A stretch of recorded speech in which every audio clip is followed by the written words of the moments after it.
Good evening and welcome to Anime-Zing Radio here on Facebook, YouTube, and Twitch.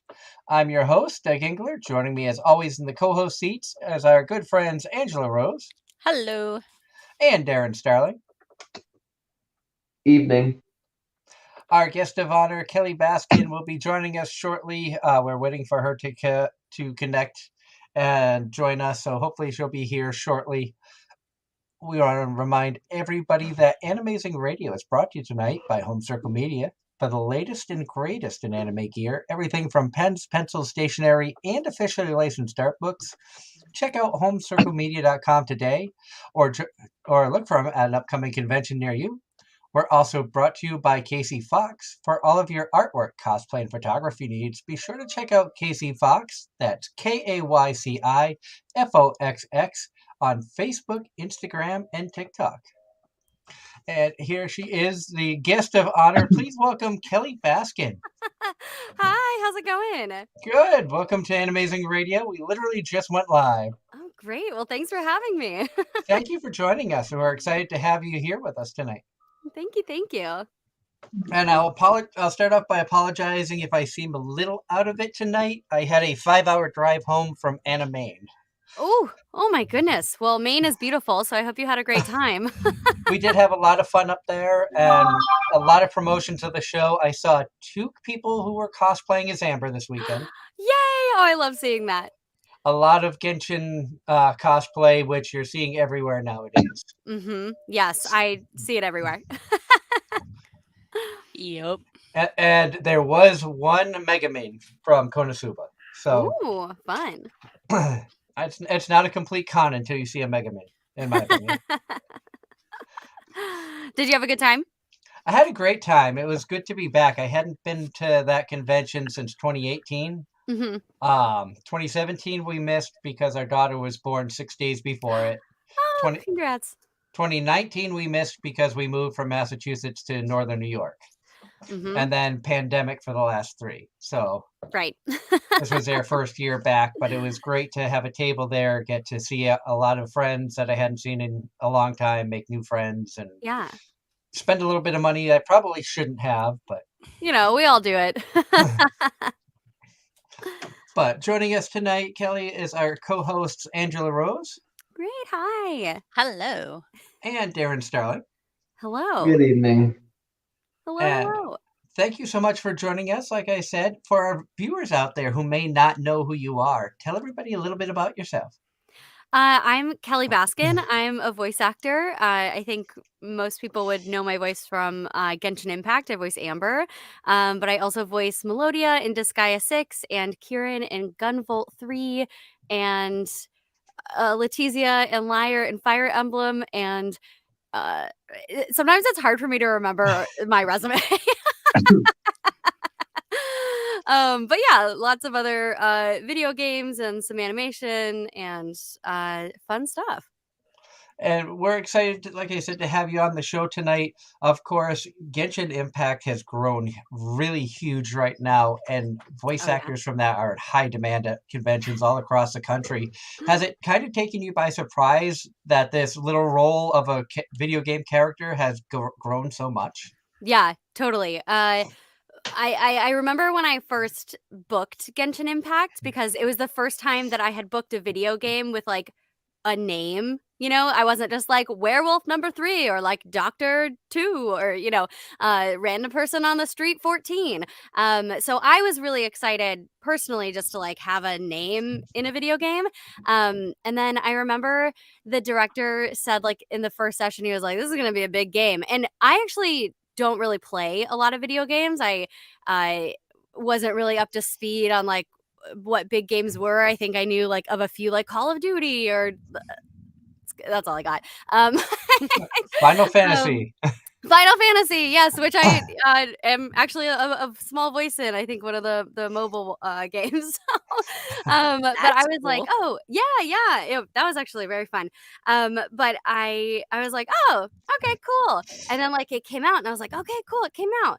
Oh, what? My husband was like, wait, you're in this game? And I was like, yeah, have you heard of it? He's like, yeah.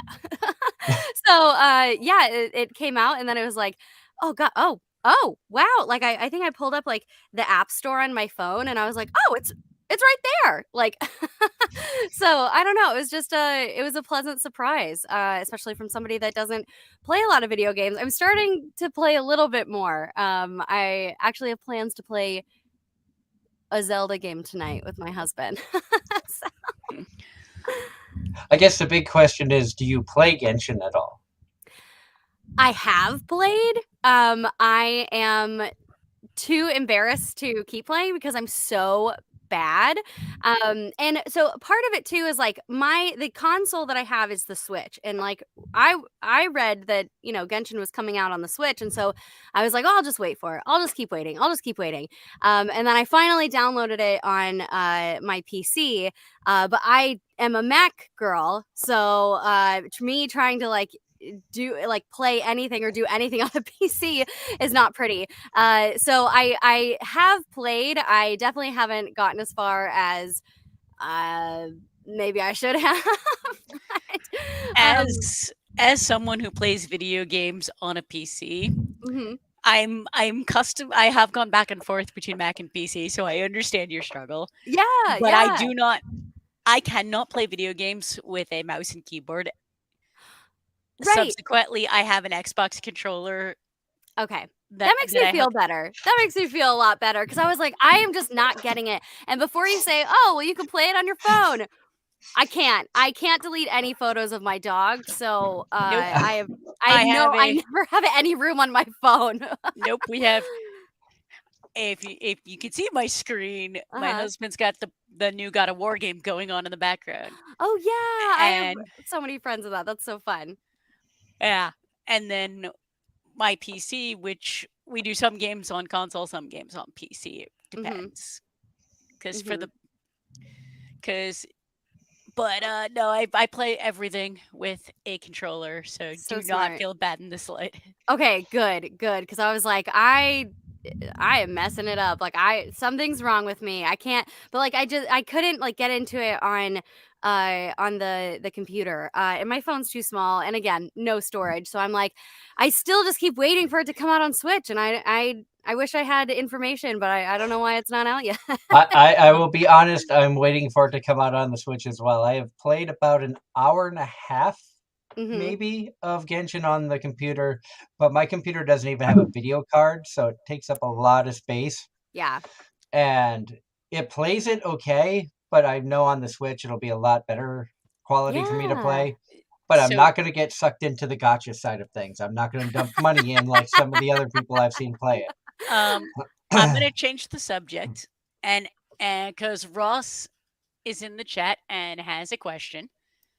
He says, I've always been curious on whether or not to watch D4DJ First Mix. Do you recommend? I do actually. I found it to be super cute. I think it's a super cute show.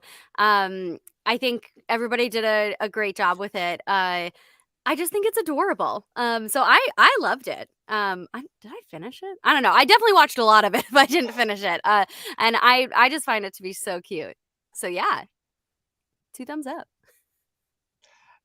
And is it weird to go into the world of anime now, where you've done a lot of video game roles? No, because to me it's all just acting, like it's always I feel like there's a good analogy. Like when people are in like a horror movie or in like a comedy, like they still play it straight, because then that makes it funnier, right? Like if you know you're being funny, it's like not as funny to watch. Do you know what I mean? So like I come at every character as like, okay, like what's going on, like from an acting perspective. Um, so yeah, and I haven't voiced in too many animes. I'm hoping to add a little bit more, but yeah, I just come at it from the acting perspective.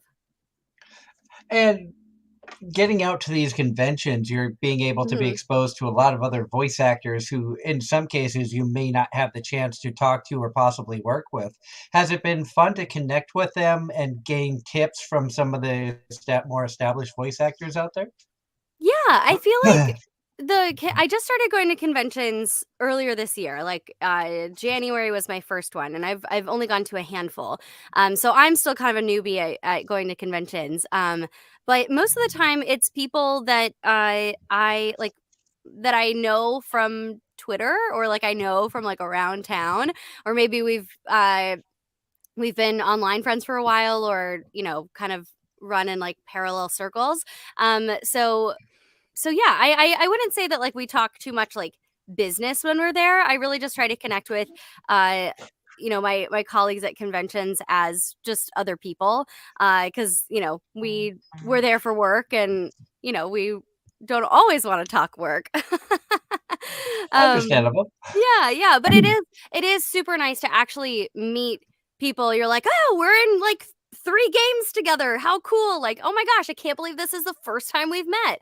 I feel, and especially with the pandemic and Genshin being released during the pandemic, um I felt like I knew a lot of my fellow castmates only online. And then, when I finally was able to meet them face to face, it was like, "Oh, hello." Like, I think when I first met Susie Young, who voices Eula, we like took a photo together at I think our first convention, and we posted it on Twitter, and like the internet kind of blew up, and they were like, "Kelly, you're so much taller than Susie, but like Eula's taller than Amber." It's like, well, yeah, we're not our characters. So yeah, I don't know. I always find that funny. But yeah, it's nice to connect with my colleagues, some of which, like, we might have been in a few projects together, but we've never actually met, which is the funny thing about voiceover. And comment that came in from the chat from Ackley Attack TV. Hey guys, hope you're doing great tonight. Also, much like Sean, last week we had Sean Chiplock on the show. Oh He yeah, said, Sean. so great to see you at Retro Game Con last month, Kelly. Even worth it to cosplay Amber on Sunday with Barbara as a ballerina on Saturday. I know, I remember. Hi, I hope you're doing well. Yeah, their cosplay was great. Like both of them. They were amazing. And I did show off a few times the autograph that I had gotten, Yay!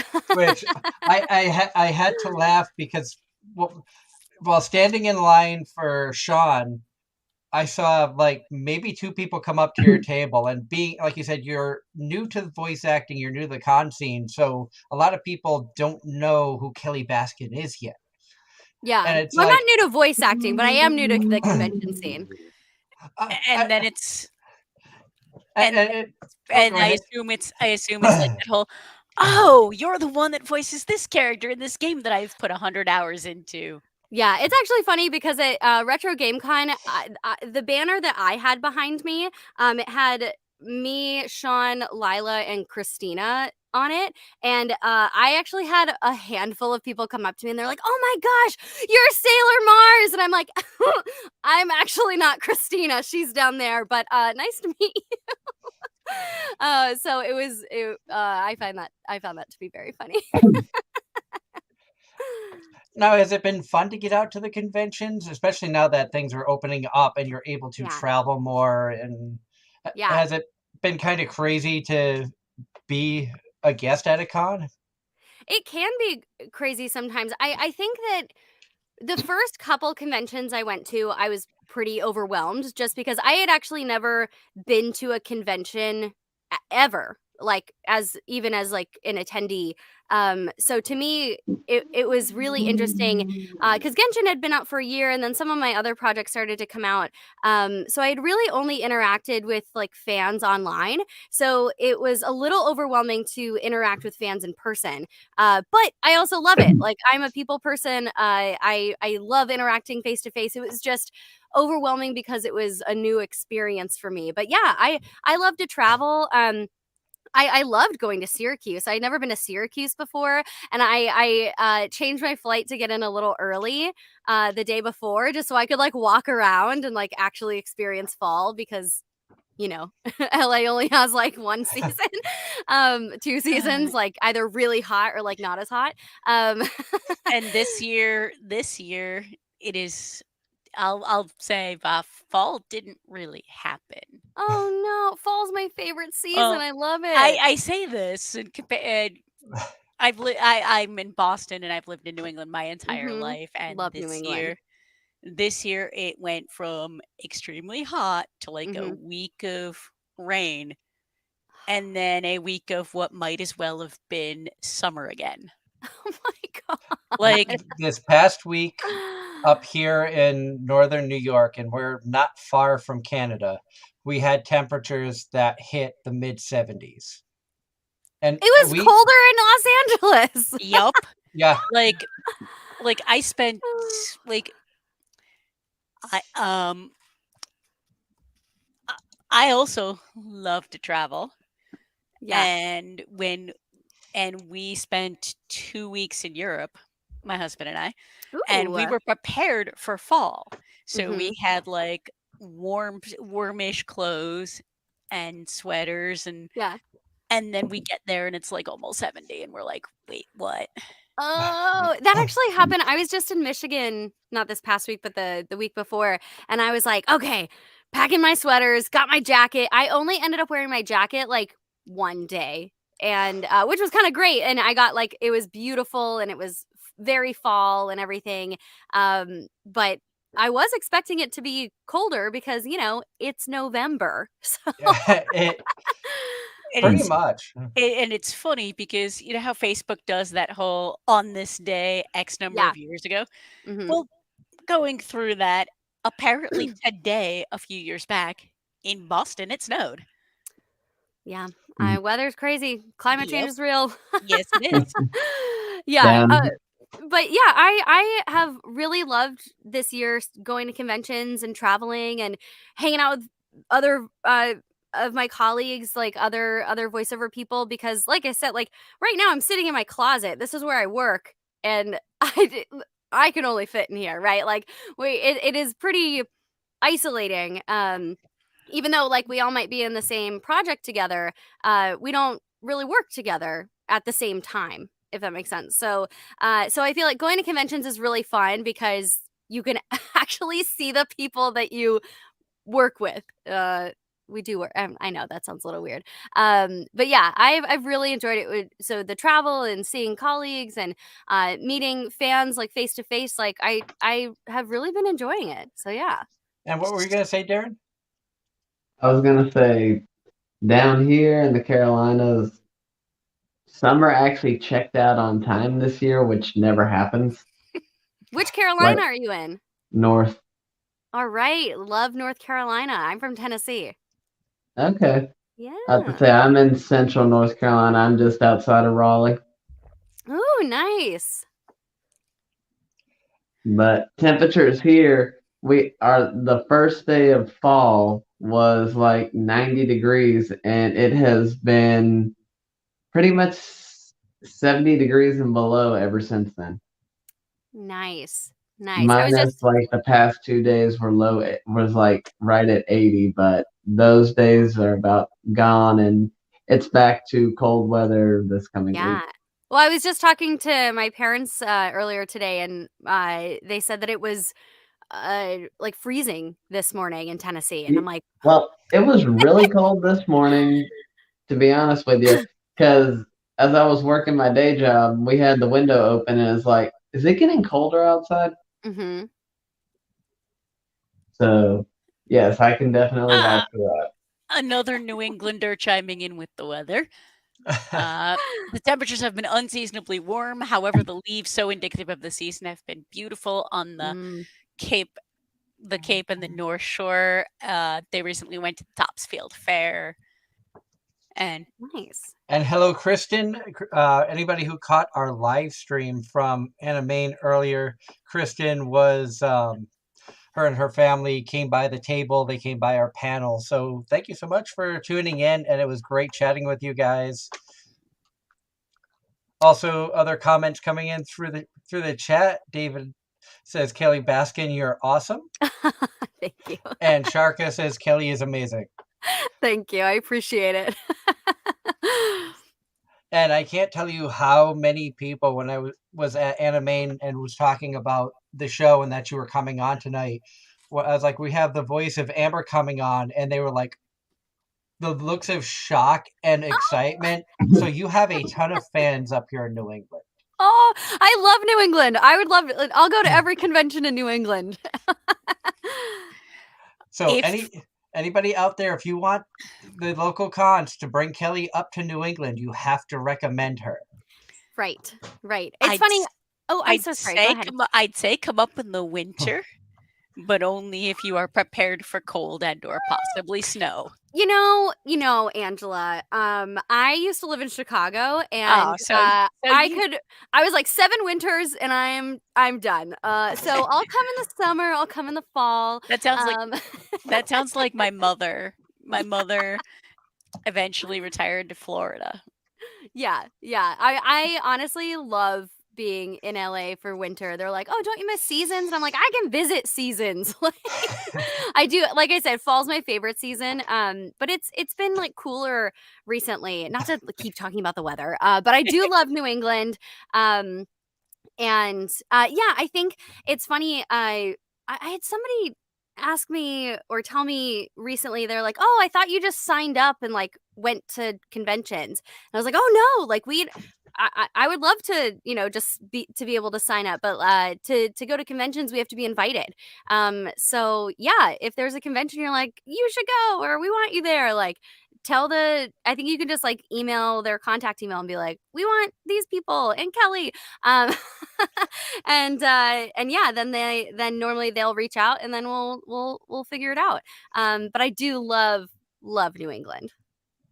And getting back to the voice acting, I know your Oh, work that. just from Genshin because of you're an early game character. Mhm. And how fun was it to play a Spitfire archer with Amber? Just So fun. fiery. She has a great personality, and she Yeah. was one of my favorite characters to play the little bit that I've played. Yeah, honestly, so fun. One line that I always like, I remember it came up and I just had so much fun saying it. She's like, "What a meanie!" Like, she's like such a spitfire, but she's also just like so wholesome. She wouldn't say jerk or whatever. She's like, "What a meanie!" So like, I love that. I also love that she has her little companion Baron Bunny, which I actually have. I look at her every day in my booth. Oh, I'm like, it's like blurring. But she's right here, so I keep her like right over here, so I see her every day. But yeah, just so fun and just going on adventures and like I said, I didn't really know a lot about. I didn't really play video games a lot, so like as we're recording, like some of it we can see, and I'm like, wow, this game is so pretty and like so cool. I'm like, oh my god, do you see that fire thing that happened? Everybody I'm recording with, they're like, yeah. We just need you to say the lines, and I'm like, but did you see that? Like that was so cool.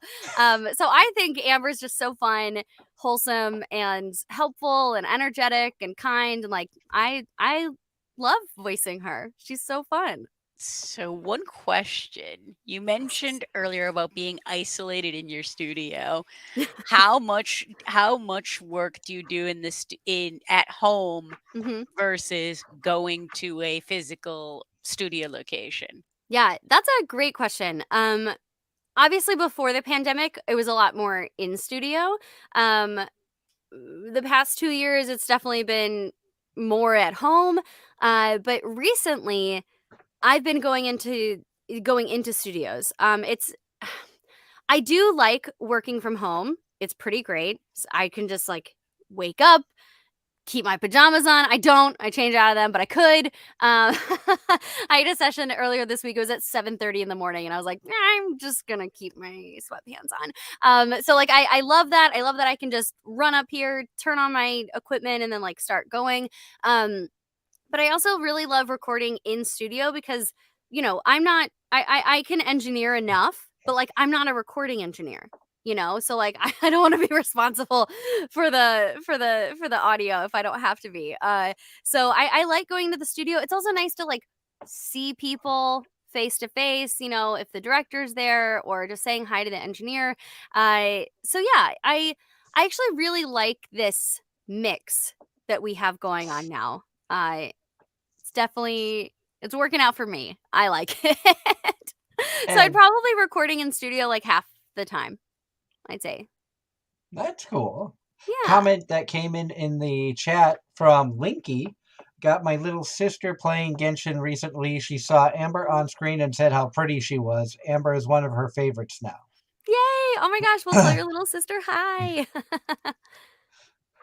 And Ross in the chat wants to know, who is your favorite male and female Genshin character?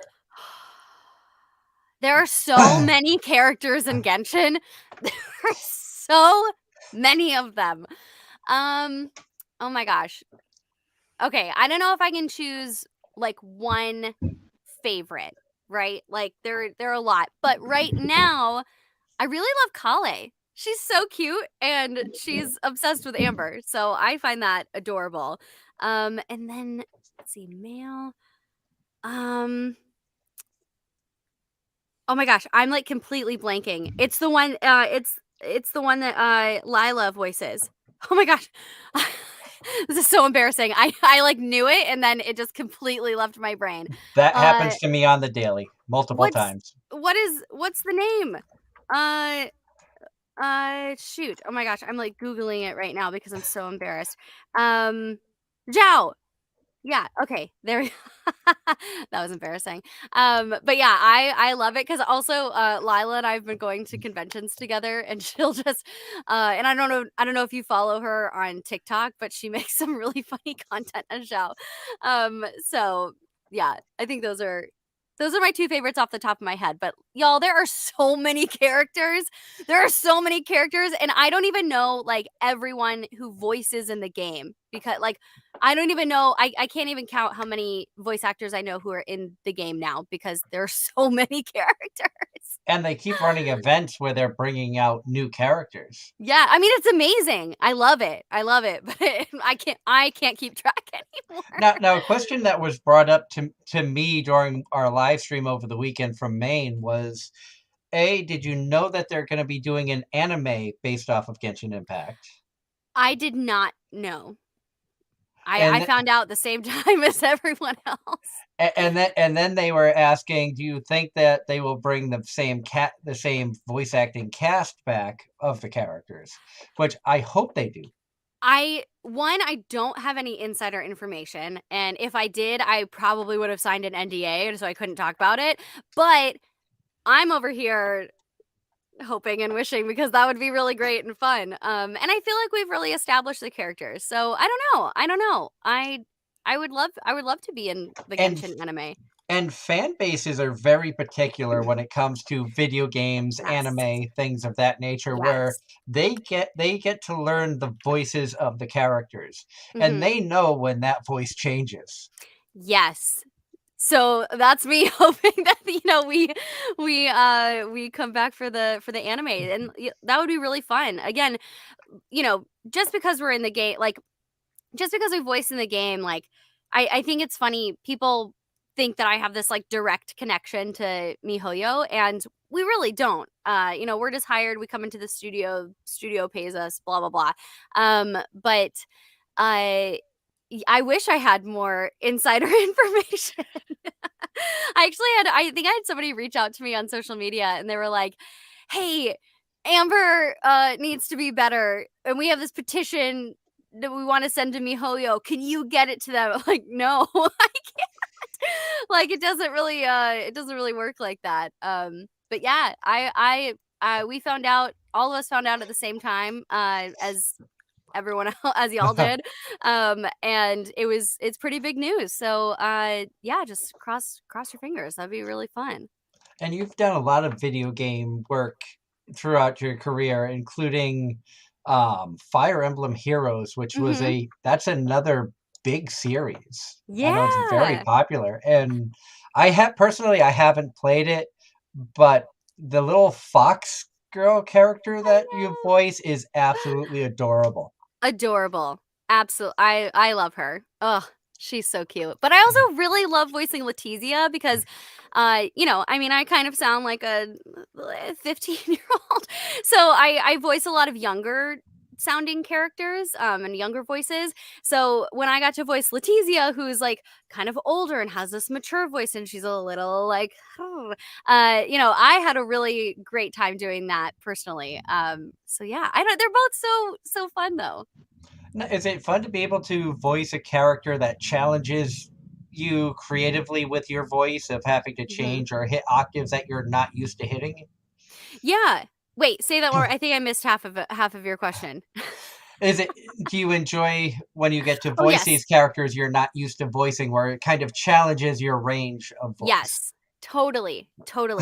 I was just in a session recently, and I got to do like 5 different voices, and it was kind of like all over the place. So it really it was kind of like a workout, like an exercise, being able to like stretch my range. Because I do commercial work too. I do like narration. I use my normal voice a lot.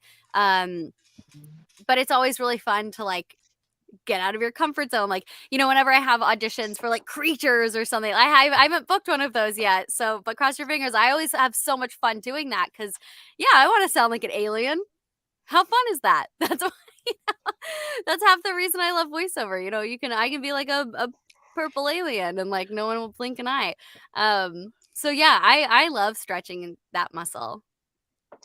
And I know that you're new to the anime side of things with D4DJ. What was it like working on that compared to the video games?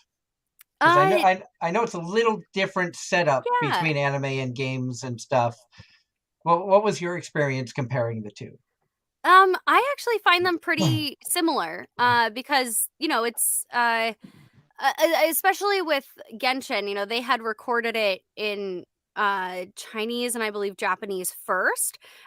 So although we were creating kind of the original English speaking characters, it was almost like dubbing, like some things had to be in a certain amount of time. Some things we could record wild and some things were set timed. So to me that's all pretty similar. It's a lot of the same skill set. But yeah, I don't know, it was really fun. I think D4DJ is just such a cute show, and I was just really happy to be involved. And I'm trying to think. I haven't seen it. I don't know if my wife has seen it or not. It's But adorable. I have heard some good things about it. The problem for me, and I know for Darren, is both of us work 2 jobs. Mm-hmm.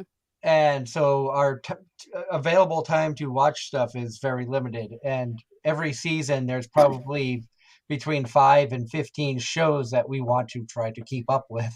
Right, of course. There's always too much content. Too much to ever keep and then you have the old shows that you go back to because they're your comfort shows, or you want to watch them again, or they're your guilty pleasure shows. Yeah, Or exactly. Or shows from previous seasons that turned out to be hidden gems that you didn't realize at the time. There you go. Yeah, I understand. Too many shows on my list. Yet I keep watching. I keep rewatching Gilmore Girls every year, but Nope. My with the amount of craziness going on right now, I've gotten so far behind on my watch list, and I need to catch up. But with what time? Yeah. Yeah, I don't even try to keep up with like new shows. I'm like, you know what? I'll get to it when I get to it. Except for Love is Blind, obviously, but just kidding. I've been able to keep up decently with the shows I'm watching. There are some that my wife and I are watching together, which usually happens on weekends, but I was away this weekend. She'll be away next weekend, so we're probably going to be about 3 weeks behind on like Spy Family. And it's hard because the shows you watch with your significant other, like you got to watch it with them. Like I'd be so mad if my husband started watching stuff without me. So we, he was like, "Oh, I was going to watch this," and I'm like, "No. I want to watch that." And he's like, "Well, now I have to find another show," and I'm like, too bad. Like we were on a plane the other week coming back from Michigan, and he almost started watching a movie. I don't remember what movie it was, but I was like, no, I want to watch that with you. And he's like, dang it. So Nope. yeah, I My understand. husband and I have had those conversations. There's some stuff that only one of us has an interest in, so then it's Mhm. find time to watch it when the other's doing other things. Yeah, And then the stuff we exactly. watch together and then it's trying to like literally scheduling free Yeah, time. yeah, yeah. I And you understand. also have community shows that you Yep. watch with friends, Mm-hmm. which makes it Yep. even tougher. And Yes. Spy Family is one of those. So Love it. so that's the one we're behind on. Well, that's one of the few we're behind on. I know. It's so there's so much pressure if you're like in a group chat and they're like, "Hey, did you watch this? We're gonna talk about it." And you're like, okay, I'll watch it right now." Like, and you'll just put it on like cooking dinner or something. Like you, so you're like watching it, but like not really watching it, just so that you can participate in the group chat. So yes, I understand. And unfortunately, with subbed anime, that's kind of hard to do. Yep. Yep. You can't That's you hard. can't just throw it on in the background. You actually got to read. Right. Exactly. So yeah, you Yep. can't even do it with every show. Now, what are some of your favorite animes that you enjoy? So in addition to being kind of like new to the playing video game world, I also like to say I am like just starting my anime journey as well. But this past year, like I've really made it a point to watch more anime because, I'm now working in anime a little bit and I'm auditioning for anime and I want to work in anime more. So, I started with Avatar, The Last Airbender, and I watched all of it. Like I didn't want to start watching like 7 shows and kind of like get them confused. So I'm trying to do like one at a time. So I finished that, loved it, and I know that there's controversy of like, is it an anime or is it whatever? But I'm gonna include it, and I thought it was adorable and very cute. And then I also love Sailor Moon. Like I rewatched it in the past couple years. Like I rewatched all of the original Sailor Moon and I just loved it. Like because I watched it. That was like the one of the animes that I watched when I was a kid. I watched like that, Dragon Ball Z, and Pokemon. So I'd also like to circle back around and like rewatch Pokemon now and rewatch Dragon Ball Z and like, so it's a mix of like catching up on like the core anime that I've missed, and then also keeping up with like the new anime, like it's Spy Family, right? Yep. Like Yep. I've been hearing so much about that, and I'm like, oh man, I should watch that. Like that sounds cool. But I'm like, man, I should also continue watching My Hero Academia because I feel like I Oh need to God. know that show. Because when we get auditions, sometimes whether it's for any type video game, anime, commercial, sometimes they'll give you a reference, right? And they're like, oh, like we really kind of like this character from this show. And when I get those anime references, I don't get them. Like I don't get them. So I'm trying to like keep up with the new stuff that's coming out, but also go back so that I have those references and like those what is the word I'm trying to like those like canon references, or that's not the right word, like staples, like the anime staples, that I feel like everyone has seen but me. No, Just you are not the just old. so just so Thank you know, if everything's a JoJo reference. That's another one I have to watch. So You I can gotta get on it. You can skip JoJo. It's absurd. Come No, on. that's okay. That's It's not okay. that bad. I didn't say bad. I said absurd. Okay, I can't get yes, past the the art levels of style, which is why I won't watch it. yes, the levels of absurdity of JoJo. Yes, I I am agree. not saying it is bad. If I want absurd, I'll watch Pop Team Epic. If I want absurd, I could I had a pull a, feeling I knew where you. I could pull a couple out of the hat, but I'm gonna go with Aho Girl on this one. That's just stupid. I was gonna say Rick and Morty, but that's not an anime. So No. Although I will agree on the absurdity level. Yes. right, exactly. So yeah, that's I did start watching My Hero Academia. I need to get back on it. So yeah, it's Or I'm Um, working on it. something like um, My Hero, which does have a lot. There's a lot, right? You Like don't I feel like I have so necessarily much to catch up on. you don't necessarily have to watch the entire thing Yeah. so much as I'm sure there's compilations that other YouTubers have made where it's Mhm. a condensed, this is the major stuff you need to know. I I, mean, I, but like um, I wanna watch it though. I wanna be up um, on it. When I do research, if it's like, oh, this reference, like I'll do um, research on it, but I feel I wanna watch it. I wanna do it. let me say this: a great way to cheat, per se. I don't wanna cheat. There are a lot of Wikipedia pages or what have been renamed as fandom pages that are dedicated to specific shows. A lot of times I would find out more information on them just because they have source material content also. But if you want like the short to the point version and you want to look up XYZ on various characters, that is a very helpful tool and can I've save used you from those watching pages. the anime. I've used those resources when I'm researching, but I still wanna watch, I still wanna Oh be no, up on it.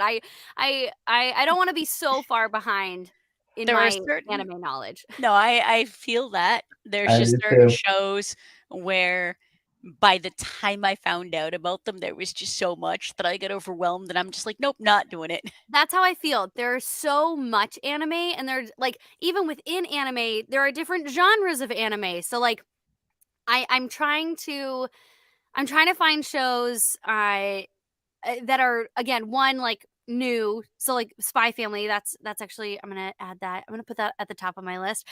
um that is That is one of the Good only choice. that is one of the only shows all three of us agree on.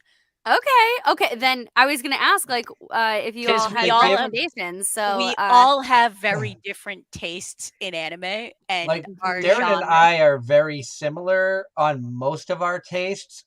mhm. Angela and I are like complete polar opposites. We will tell you if I like it, she will hate it, and vice versa. There I are love very And that. Oh, there that's are so very funny. few I'm like, you will like this show Mhm. because of XYZ. Okay, well then, and instead of asking for more reference, I'm gonna watch that one. So, Spy great, and thank Fa you, thank you. Spy uh, Family is Spy just Family, and I also amazing. would recommend Call of the Night simply because the art style that they use for that and the Mhm, color palette that they use to make the night beautiful okay. is like you most animes when it's night you see a lot of the color scales of like dark grays, blacks, very very Mhm, dark colors. yeah. Call of the Night uses purples and pinks and Ooh, brighter colors to bring the night life to the forefront. mhm. I love And that. I showed some pictures of like some screenshots that you can find online from Call of the Night to people who came by the table, and Mhm. their first comments was, "Oh my god, that's beautiful. Oh wait, there's a character here." Like the Where do I watch background, it? Where do I watch it? it's on High Dive and it is being dubbed Oh, okay, cool, cool. because that's I watched it the whole way through in Japanese. Mhm. And once they started dubbing it, my wife started watching it, so I been watching it with her in dub. So we're a little behind the dub side of things, Mhm. but I know what happens through the whole thing, and oh my god, it's fantastic. Yay! Oh my Agreed. gosh, okay. Call of the Night? Call of Yes. the Night, and Call the of the Night. music is I'm gonna write that down. great. I'm gonna write it down. Now, one recent one that I really liked was Cyberpunk Edge Runners. I think I heard of that. Yeah. That one's on Netflix, Netflix. and it is very Studio st- Triggery. it's done by Studio Trigger, and you can tell. Oh. Um, but it's also very dystopian, there's some not quite steampunk, but Mhm. it's that one was one of my recent. I really liked it, but I also played the video game that it's based on, Okay, okay. but you don't need that. Yeah. I can't tell you how excited my husband's gonna be when I walk downstairs in a little bit and be like, you want to watch spy film? Like, you want to watch anime? He's gonna be like, yes, I do, because he watches way more anime than I do. That stuff he watches on his own, but he's like, oh, I'll rewatch any of it with you. Like, even if I've already watched it, I'll watch it with you. But with the amount that there is in existence, it's basically out. What do you, for any other form of media, what genres you tend to prefer? Use that as a guideline to start with anime. I was gonna ask you, so genre-wise, not so much anime, but in general, like what type of shows do you gravitate towards? Oh, okay. Like if you don't like horror movies in general, then I'd avoid that subset of anime. Yeah, that's probably a good idea. I don't do a lot of horror, although I will around Halloween, because my husband loves horror, and I have a really great friend who loves horror, and they make me watch horror films. So I'm like, okay, you have this month to do it. I will watch that. Let's see. I mean, I love like adult animation. Like, I love Bob's Burgers. I love Rick and Morty and Archer. I just watched Little Demon, which was really fun, with Aubrey Plaza and Danny DeVito and Danny DeVito's daughter. So I love adult animation. I did watch season 3 of Love is Blind recently. That's my guilty show, Doug. Okay, no judgment. I don't watch a lot of my guilty pleasure anime is In Another World with My Smartphone, and season 2 is coming out in April. There you go. We all have a guilty show. I don't do a lot of reality TV, but like I love Love is Blind. Rewatching Gilmore Girls for like the 17th time. But I'm trying to think of things that I've watched recently. Also Grey's Anatomy, but that's been on for 19 seasons. We watched this show called Fate. It was very like sci-fi-y on Netflix. I think they just came out with season 2. Now I feel like I need to go back through my Netflix and see everything that I've watched. I do love a good unsolved mystery episode, so that too. I do a lot of documentaries and true crime. I'm a little all over the place. If you like shows where it kind of delves into behind the scenes type of things, there was an anime that gets very little love outside of me. I promote this show heavily. It's called New Game. New Game? Now, I know you said you're not a huge video gamer, but the story follows a girl who graduates high school and instead of going to college gets a job at a video game company as a character designer. So talking about like Final Fantasy and knowing somewhat about that game, they're producing a game that is a similar style to that, an RPG style game. And you get an insider's perspective of how they create the games, what it's like inside the studio from a girl who has her first job. You see the excitement of first paycheck, and it's relatable. And the story was created by somebody who used to work in the video game industry and used their personal experiences to create this show. That sounds so fun. Where do you watch it? That is, I believe that's been moved over to Crunchyroll. Okay. Now, on a similar vein, a good slice of life behind the scenes from a manga. One that my husband and I watched was Bakuman. And it's two high school. It starts out before they get to high school. One's an artist. And one's an artist and the other's a writer, and they get together and they basically start writing manga. They submit it, they get it published, and then it's the story of them growing up. And then the artist, his girlfriend, her goal after high school was to become a voice actress. Oh, fun! So when one of their manga gets an anime, she's one of the voices, and it's just super cute. What's it called again? Sorry, I'm writing all this down. What's it called again, Angela? How do you spell it? Bakuman. BAKUMAN. I think so. Okay, cool. I wrote it down. I believe that's right. And on that same note, there's if you're one on learning the secret in the industry regarding building a visual novel, or they call it an eroge. Okay. It's Saikono How to Raise a Boring Girlfriend. How to Raise a Boring Girlfriend? Yes, Okay. basically you have a guy, he sees a girl, his dream is to put together a visual novel. Uh-huh. Well, he has an encounter with this girl, and he basically sets her as his protagonist for the series. He wants to use her, and two of his best friends. One is a manga artist, and she, she's also a doujin artist as well. And then Mhm. the other is a light novelist. Oh, So you fun. got your writer, you got your animator, he's the programmer, and then you Mhm. got your main girl that he's using for the model for the heroine of the Mhm. story. Oh, And you have fun. these four. Oh, and then his cousin um, is a musician of sorts, so she ends up doing the music for the game. Wow, that's super cool. Okay, well, thank you all for these suggestions. I wrote all of them down. And I will look into them. Thank you.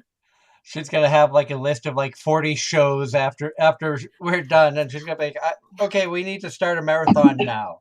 Well, that's the thing. I keep collecting recommendations of anime to watch, and then I like keep like not starting any, and then so my list just keeps getting longer. But I haven't started Yep. any. So Uh, yeah, Nope. that's where I'm at right now. That sounds about right. Yeah. And the last show that I'll recommend, just because I was amazed to find merchandise from this show, because it is Mhm. a not that well known show, but it's adorable. It's called Kuma Kuma Kuma Bear.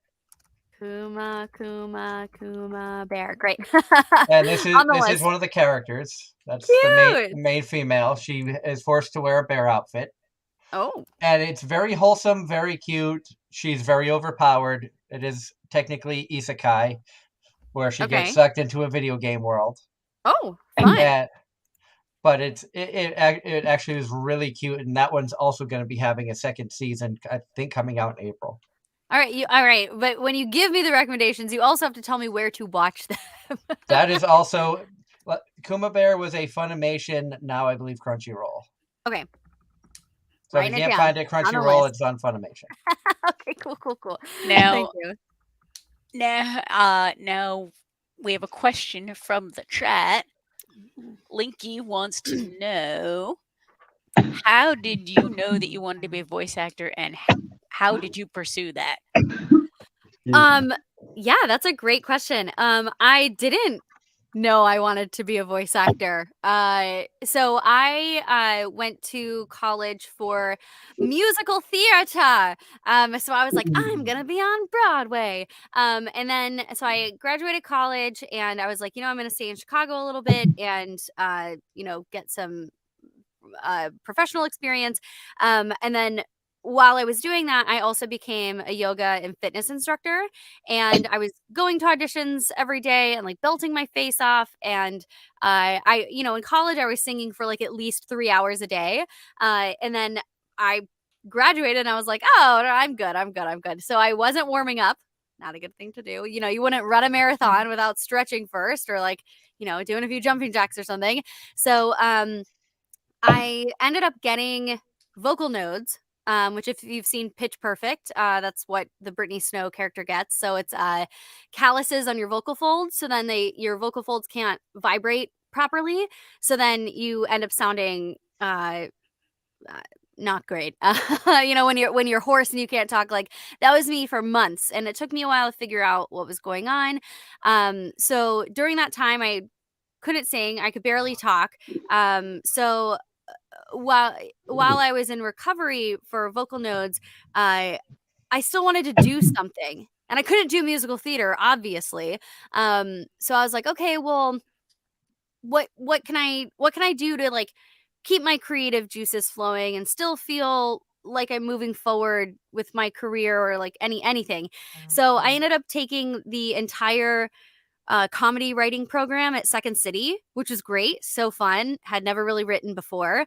And then after I finished that program, I was like, okay, well, I can kind of talk now, but I still really can't sing. So I can't go back to musical theater yet. So I was like, okay, well, I can kind of talk, and like the raspy thing is in. So Emma Stone, Jennifer Lawrence, that kind of stuff. So I was like, okay, well, yeah, I've heard of voiceover. Like, I guess I'll just take a class. So I took a voiceover class, and I was like, oh, this is fun. I like this. This is pretty okay. It's a-okay. And I was also like, wow, I could make more money than doing musical theater. And I took another class, and then after those classes, I was like, well, I like this, and like I still really can't go back to musical theater right now, but I can talk. So I guess I'll make a demo, and maybe I can, do this on the side, and then continued my dream to be on Broadway. And then I made a demo, and got an agent, and then I was like, wait, this is kind of sick. Like, I like this. So it was never my intention or goal to be a voice actor. It was just kind of something that I was doing while I was biding my time and recovering from a vocal injury. But it's funny because like going through the recovery of that injury was one of the hardest times of my life, because as a human, your first way of communicating is by talking. So like it didn't only affect my career and my day job as a yoga instructor, my musical theater career, but it also affected me as a human because like I couldn't communicate.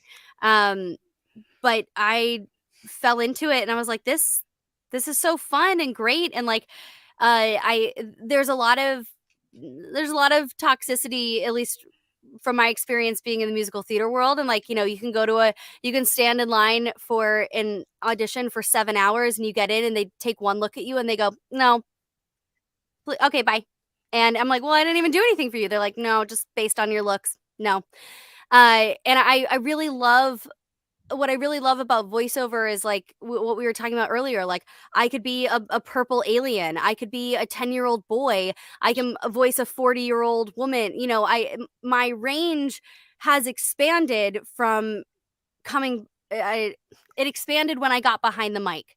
I felt very limited in what I could do in theater, and even in the little bit of film that I dabbled in. And I just feel like my skill set and my opportunities and my imagination for those two really expanded once I let go of the dream of being on Broadway and doing musical theater, because I've gotten to do some really, really cool stuff. And yeah, I kind of went on a tangent there, but That's perfectly fine. And I think like information like that is important to any of our listeners out there who may want to look into the world of acting and voice acting, that A, there are so many levels, and Yeah. B, you could have been really discouraged when you had the voice notes and just given up on everything. But Yeah. because you stayed passionate about wanting to be creative and get out there and do something, you pushed through an issue that held you from one dream, but opened up a door to a whole nother world that you've fallen in love with. A whole nother dream that I didn't even know that I had, a whole nother passion and things that I love to do that I didn't know that I love to do. So yeah, I think just like staying curious and like, having nodes was, again, one of the worst periods of my life, but I also can't be like too mad at it, because if I hadn't gotten nodes, I don't know if I would have gotten into voiceover. And even if I had gotten into voiceover, maybe it would have been a lot later. Maybe I wouldn't be voicing Amber. Like, it's just, I think about that a lot. And like, things that seem really bad at the time or really limiting, or you think that it's a setback, it might not be that, or it might not be that from every perspective. So yeah, I don't like, the saying now has more weight to it, but like hindsight's 2020. But like when I look back at it, I'm like, okay, like I can't even be too mad that I went through that experience, because I wouldn't be here without it. And I think everybody, if we seriously take time to look back at our pasts and we look at troublesome times, like I went through a very messy divorce 10 years ago. Anime was my release. At the time, I was doing paranormal talk radio. Ooh. And it just so happened that a paranormal talk show I was a co-host on, we had a guest cancellation the Sunday before a Wednesday show because of a family emergency, Mhm. which led me to reach out to a voice actor, a well-known voice actress, randomly on a whim. Mhm. Everything fell together. Wednesday at 1 o'clock, I got the message from our booking producer that everything's all set for an 8 p.m. show that same night. I got home about 6:30, so I had an hour and a half to promote this show, Uh-huh. which I've only found out a couple of weeks ago that we had over 10,000 listeners to that one show. It crashed the chat room, the only time in the network's history, over 40 different programs that aired weekly, that the chat room crashed. And it was Wow! and it was all because I took a chance to reach out to Jeremy Lee. Oh, yeah! Oh my gosh! That's so And funny. And that led to bringing on a couple other voice actors, Tia Ballard, Terry Doty, Todd Habercorn. And, Yeah. and it was encouragement from that and from the host of the show, our booking producer, and some other friends that led me to start this show. April 6th, 2014 was Wow. our debut. That's amazing. That's amazing. Ah, that's a great story. Like, that's it. You never know what's gonna happen. Like, you might have thought that, like, your guest canceling or rescheduling or whatever. Oh, that's a door that's closed. But then, like, this other door that you didn't even know was there opened, and then you walked through it, and you keep going, and other doors open. So, yeah. Oh my gosh, that's such a great story. And you looking back at it, like if I hadn't gone through the divorce and gotten it back into anime, which I had been out of for years at the time, Mhm. Mhm. I wouldn't be sitting here. I wouldn't be going to conventions. I wouldn't have had the chance to meet you Right. at Retro Game Con, which Yeah. if I had known you were going to be there early, I would have made the recommendation for the best breakfast spot in Syracuse for you to check out. Oh, what was it? Mother's Cupboard. It's a small hole in the wall Oh. little diner. Okay. If you remember the old TV show Man versus Food with Adam Yeah. Richmond, Yeah. when he went to Syracuse, Mother's Cupboard was where he had his challenge. When I was with my Oh. ex-wife, I lived just outside of Syracuse. So Okay. when I went to Retro this year, it's the first time since I left her that I'd been back. Wow. Oh, Of course, I had to go to the diner and have the food, and it's still just as amazing as it was 10 years ago. I love that. I love that. Yeah, I mean, I'm sure I don't wanna put words in your mouth, so correct me if I'm wrong, but, like, thinking like, "Oh my gosh, this divorce is the worst thing that will ever happen to me," but again, it opened doors that you didn't even know that you wanted to open. So, I don't know if you have the same experiences as Oh, I do, like, thinking about nodes, like, I would never wish nodes on anyone at yep, all, ever, but I can't say that it was all bad because it led me to where I am now. So, I exactly. wouldn't wish nodes on myself again, That but whole yeah, that whole introspective philosophical bit, there you it's go. Yeah, it's not about it's not about the destination so much as it is the journey. I'm a Um big believer in that. um Totally. and if there's one thing that helped me put a lot of things into perspective was being in my final semester of college when my dad was diagnosed with cancer. Oh, And and the whole 9 yards, and it just kinda put a whole new perspective, and life is too short. You have mhm, to find the things you enjoy, find the good people to enjoy them totally. with, Yep. and just live life to the fullest because you never know. Yep. Totally. Cheers to that. Cheers to my lemon water. Cheers to that. Agreed. Agreed. And question that popped up into the chat, John Knight wants to know who got you into Genshin Impact, or possibly how did you find out and submit Mhm. an audition to be in Genshin? Yeah, it's funny because to me, this is just, like, a boring story because it's what I do. It's funny, people think, like, "Oh, you're in sessions every day, like, that's your job," but, like, actually the day-to-day job, of a voice actor, at least from my experience, is our job every day is to do auditions, is to work and not get paid for it. We don't get paid for auditions, we don't get paid to market ourselves and, reach out to companies and whatever. So, but my day-to-day job is just coming into my booth, giving the best audition that I can, and then literally forgetting about it. Like, I can't, there are so many and you can't hang on to all of them. You don't book a majority of the things that you audition for. So you give it your all when you're in the booth and then you let it go. But I got an email from my agent saying, hey, this is a video game audition due tomorrow or in 2 days or whatever. Get it back by the deadline. And I was like, okay. Like, it was just another audition in my email. So, pretty uneventful, I guess. And I don't even, a lot of times, I don't remember if this is the case with Genshin Impact, but a lot of the times we don't even know what we're auditioning for because everything is so secretive and under lock and key. I can't even tell you how many NDAs I sign a week, like even just to audition for things. So I can't remember if there was a code name, or obviously I didn't recognize the name because it wasn't out yet, even if there was the actual name on it. So yeah, I got an audition from my agent.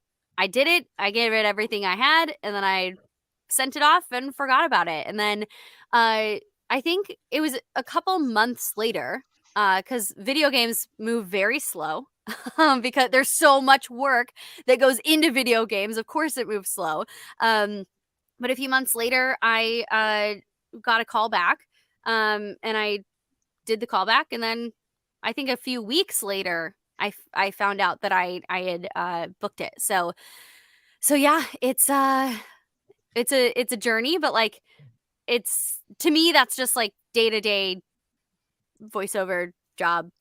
It's just another day to you, where Yeah. to fans like ourselves, our listeners out there, there's a whole side of the voice acting industry that we may never know, Mm-hmm. because a lot of times outside of doing interviews like this, where we kind of delve into different questions outside of what was it like to voice this character, like we try to Mm-hmm. get our fans to get to learn more about Kelly Baskin, not just Amber. Right. And so, being able to get information out to help us be more educated fan Mm-hmm. base, I think it helps bring up better questions when you have Q&A panels at conventions, because Totally. obviously you're going to be asked a million times, what's it like to be a voice actor? Do you like it? What got you started? And I know Right. there's all those questions that always come up, and we Yeah. try to avoid those when I we love have guests answering on. them though. Because from my perspective, like, yeah, maybe I've been asked that question 50 times, but this might be the first time that somebody's hearing that answer. So I hope to never get jaded like that. You know what I mean? Because somebody is always, oh, maybe this was the first video game that they played. Maybe I'm the first voice actor who they've ever talked to or they've watched an interview with. Like, it's always new to someone. You know what I mean? So like, Oh yeah. I actually love answering the same question. I don't know, maybe that makes me a little silly, but like, knowing that there's somebody who hasn't ever asked that question or who has never listened to the answer, I always, I that's what kind of keeps me doing these kinds of things. And like, I keep saying yes to interviews, and I know I'm going to be asked the same questions, but again, somebody might be reading this and be like, wow, maybe I want to be a video game developer now, maybe I want to get into anime, maybe I want to be a voice actor, maybe I want to be a director. So I don't know, I love it. And now I'm going to share a comment from the chat, Julily the Idol, and taking what you just said. This would be the first time that they would hear an answer. Mm-hmm. They're saying, I love that mindset. I should take that into consideration for myself. Oh yeah. I know that it's hard to, it can be easy to get jaded, and it's like, oh, I've done this so many times. I've answered this question so many times. Can you just go listen to one of my other interviews? But like, maybe they don't have access to that resource or that source, or I don't know. I never want to become that person. You know what I mean? Yep. I'm always happy to answer questions, and again, it's always going to be new for somebody. And if it wasn't, then like, not just with voice acting, but like people would stop teaching. We wouldn't have school anymore. Like I imagine like math teachers being like, I've been teaching algebra for 40 years, and it's like they teach the same thing every year, but it's always new kids getting that information. Do you know what I mean? So I don't know. That's a fantastic answer, That and that is a very Thank positive you. mindset. Thank you. I I I appreciate that. I love that mindset because, you know, having done this show for 8 years, I've had probably close to 70 voice actors on the show. And Wow. everybody from, people who have a handful of roles in the anime world, maybe never had a video game role. We happen to discover them by chance because when you watch as much anime as we do, and I listen to sub and dub, Mm-hmm. when I hear a new voice, I usually pick it out right away. Oh And if it's wow. something that really sticks with me, I have to find out who this voice actor is. Try to find contact information because I want to get them on the show. Mm-hmm. Because I love the work that I just saw them do, and if they don't have many roles, it helps get them a little bit more exposure, maybe through an interview, and people get to be like, okay, get to see their personality and be like, you know what, maybe Mm-hmm. we should look into them. I Yeah. honestly have no idea who. Like, I can see the chat list of Mm-hmm. who's in the chat, but who watches these afterwards? I don't know if there are, Right. companies who may come back and look. I know we've interviewed Bang Zoom, but does, Mami Okada come Mm-hmm. back and watch a voice actor interview and be like, maybe we should see about bringing them in on a project or, Who knows? Yeah. And you know, and we've seen so much growth for so many of the voice actors we've had in the past. Like at Anime, I replayed an interview we did with Bryn April last year, shortly after we came on to YouTube. This Mm-hmm. is our third platform that we've been on. So when we Wow. when we moved last August, it was like starting over again. and Right. it Right. and it was early August of this year when just being at a convention and talking with one of the other vendors about the podcasting platform, Mm-hmm. I looked into the website and then basically started extracting some of the audios from the shows we've done and got them out there on Mm-hmm. audio platforms, Right. and we're starting to see growth. Like, we have people That's who great. listen to previous recordings from literally around the world. That's amazing. Oh my A- goodness. That's And so I great. just found, remember, Angela, how I'd handed you the external hard drive and it had all the show ID stuff on there, plus all the past episodes? Yeah. Well, I found a memory stick that had show IDs from our early years on Hazy Radio, Yeah, and because I figured out how to upload them onto the site. So for S&Gs, let's play a quick ID for old time's sake. This is Happy the Cat, and you're listening to Anime-Zing Radio on the Hazy Radio Network. This is Happy the Cat, and Oh, I love it. I haven't heard the full version of that in years. Oh my goodness. like I said, that is probably 8 years old. I love it. We had that one. We have J. Michael Tatum. Hello, this is Sebastian Michaelis, and you're listening to Anime-Zing Radio on the Hazy Radio Network. I was like, what is coming? It only came through my left I only came through on side. one side. I'm I like, was like, Yup. what is happening? I was like, are we getting hacked? No, I thought that was just me because my headset occasionally does that. This is Ciel Phantom Hive, and you're listening to Anime-Zing Radio. I hope you like it. I love it. But It's so I good. want to. Linky says, "Thank you for answering the question." Of course. And you're the first actor that they've ever talked to, and being in an age where career paths are thought about, your answer's really given them some food for thought. I love that. I get first voice. That's what I'm saying. Like, you never know who's listening. Oh, thank you, Linky. Oh my goodness. Great, great, great. That proving my point. I love it. Yep. And it's funny. I got introduced to anime in high school briefly, Mhm. and then had a falling out with the person I watched it with, so just didn't watch any for years upon years because Yep. this is the That 90s. happens. This Yep. is the 90s when nothing is available outside of conventions or spending way too much money. Mm-hmm. And good luck finding the thing you want at that stage. And but I played a lot of video games, and then everything coming full circle. Now there's so much overlap in the voice cast between a lot of newer anime. The Mm-hmm. voice actors also do a number of video games. Mm-hmm. Yep. And it's just really, really interesting to see that crossover where in the 90s that just didn't exist. Yeah. And Totally. it's also neat to see how there are some Hollywood actors who are getting into voice acting. Comedians are getting into it. Like, who would have thought that somebody like Gabriel Everyone. Iglesias would be in a Disney movie? Right. Yeah. Everyone. Everyone. You know, and like I was talking about earlier of hearing new voices, a series that I fell in love with, and I think you would enjoy because of your musical background. Show Okay. by Rock is a music-based anime. You can find it on Crunchyroll. Okay.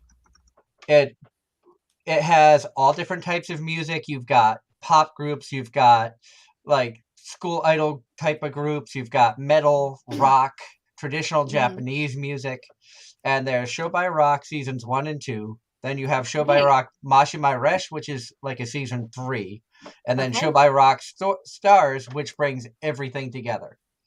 Fun. When Oh my Mashima goodness. Resh came out, there's a character whose name is Himiko. And all the characters are like animal-based characters. Mm-hmm. Himiko, I think, is kind of like a tiger type or something, just based off of the tail. I'm not 100% sure, Mm-hmm. but her Japanese voice actress had an amazingly beautiful voice. When they English dubbed it, it got into they were given permission to dub the songs as well. Fun. So when you listen to seasons basically 1, 2, and 3 of Show by Rock in English, you can hear every song English dubbed and sung by the voice actors. So cool. That's amazing. Show by Rock Stars, they were not given permission to do on that show. Probably licensing issues, timing issues. Mm-hmm. It was during late stages of COVID, so a lot of different things were, the world was different when that was It probably edited. also could have been money. Yeah. Mm-hmm. Yeah. You never know. Because recording everything stopped for months. Mm-hmm. Mm-hmm. But when I heard the singing, Himiko's English voice actress, the voice was beautiful, and I didn't recognize it. It's like, okay, it's not Caitlin Glass. I know her voice. I know Brina's voice. I know all these voice actors' voices from hearing so much stuff. So I had to find out who is this person, and it turned out to be Giovanni Cruz, who's more known for Suicide Squad, the movie, not Okay. anime. It was one There of you her go. first anime roles. Right. And because there's so many bands in the first couple of seasons of Show by Rock, so many well-known voice actors and established voice actors who were comfortable singing were used up in those bands. So when season 3 Nice. came out, they had to find different cast and Mm-hmm. not use the same people over and over again, Right. especially where the voice acting pool is growing now. We're seeing so Mhm. many new faces in the world of anime and video games. Right. And it's fantastic to see that, this fresh group of excited voice actors coming in, much like yourself, being able to get out there and, everybody dreams to be Monica Rial or have careers like Monica Todd Habercorn, things of that nature. Mm-hmm. But they forget that they all started out at a beginner level and had to Yeah. go through the growing pains. And I love seeing, Totally. people's careers grow. Yeah. Much like, we really look forward to seeing what you're able to produce in the future. Hopefully we see you in more video games. Kind of knowing that you have a musical background, if I'm gonna be greedy, if they English dub the anime Shine Post that's on High Dive, Okay. I would love to see you as a part of the cast.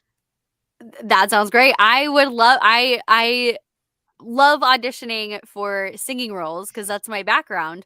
I I got to use it a little bit in Disgaea 6. One of the first things the director said to me, they're like, "Can you be like an annoying Disney princess who kind of like sings everything, but like not great?" And I was like, "Can I? Yes, I would. Yes, I would love to." Like, I had such a great time with that. I would just like sing things. Like, it didn't have to be good. It was just like ah, la la la. Like, it was just so fun. But I would actually like to use my training and sing in more projects. I think that would be so fun.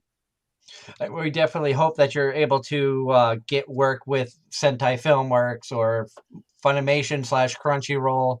I'm not sure if Funimation still does all the dubbing and it's broadcast on Crunchyroll, or if Crunchyroll does everything now, or after the merger, it's kind of not Yeah. a ton of public information out there on how everything's working. Yeah, and I've only been a part of a few animes myself, so I also am not super knowledgeable about the inner workings of that. So, but I'm out here auditioning every day, and hopefully booking a little more anime. That'd be so fun. Another comment from Julily. Mhm. It's nice to know that you can sing, and where can we find your music or covers? So I have a musical theater background. So I would mostly just do musical theater stuff. I actually don't write original music, and I don't record a lot of covers. My husband and I actually had a little live band cover band action going on when we lived in Chicago. So we would play I don't know if you know those restaurants. It was called like Dick's Last Resort. It's one of those restaurants where they're mean to you. Yup. But my husband was in a wedding band for a few years, and they used to play there sometimes. And so we started booking there, singing covers and stuff. But we've never actually recorded anything because I was more of always like a live musical theater singer. So I'm not really like, I wouldn't call myself a singer songwriter. But on the flip side, my husband's in a band. If you like punk pop, and if you like Yellow Card and that, all those bands, and they do original music. So, but yeah, no original music from this girl. Not yet, anyway. Not yet, and probably not ever. Yeah. I although I really love music and I love singing, I think for me, I've always been more interested in acting. And I think that's why I really loved musical theater. I was like, oh, what story can I tell? And I know that, you tell stories as a singer-songwriter too, but those are more like, your personal stories or writing from your experience. It's a different kind of story. Yeah, I like to take over a character, yeah. So that's yeah. Even though I sing, I'm not singer-songwriter over here. Like I'm in my studio right now, and my husband's guitars and like basses and stuff are hanging on the walls, and we've been together 11 years, and I still can't play more than the 4 chords I learned to play on the guitar in high school. Like, even though I live with like, he was a professional musician for a long time, and I'm like, I kind of missed my chance to like learn how to play guitar, or, be a singer-songwriter. So I take comfort in the fact that I have different talents, and that's just it's not one of them.